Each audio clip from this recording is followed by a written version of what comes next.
एक धक्कादायक प्रकार सीसीटीव्ही मध्ये कैद झालाय। या सीसीटीव्ही फुटेज मधील दिसणाऱ्या व्यक्तीनं किती शिताफीनं चोरी केली पहा। सविस्तर प्रकार असा की अथर्व प्रकाश सदेवाड व शुभम शरदराव अलापुरे हे दोघं बीटेकच्या पहिल्या वर्षाला MIT कॉलेज या ठिकाणी शिक्षण घेत आहेत। ते हडके कॉम्प्लेक्स विश्वराज हॉस्पिटल समोर लोणी स्टेशन राहवयास आहेत। दिनांक 9/12/2024 रोजी नेहमीप्रमाणे अभ्यास करत होते।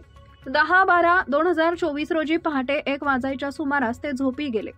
सकाळी नेहमीप्रमाणे शुभम अलापुरे लवकर उठून सकाळी 7:55 MIT कॉलेज इथं जात असताना अथर्व याला आवाज देऊन उठवलं व रूमला आतमधून लॉक कर असं सांगितलं।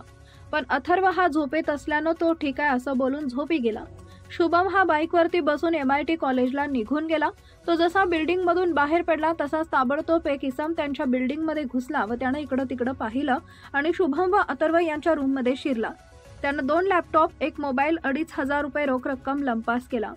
अथर्व 8:20 ला उठल्यानंतर पाहतो तर काय तर त्याचा मोबाईल रूम मध्ये नव्हता।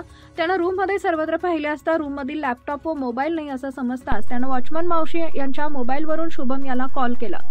झाल्याचा सर्व प्रकार सांगितला। अथर्व यानं लोणी पोलीस स्टेशन गाठलं आणि फिर्यादीला पुढील तपास लोणी काळभोर पोलीस स्टेशनचे अधिकारी करत आहेत। तुमच्यासोबतही असा प्रकार होऊ शकतो। सावधान रहा, सतर्क रहा।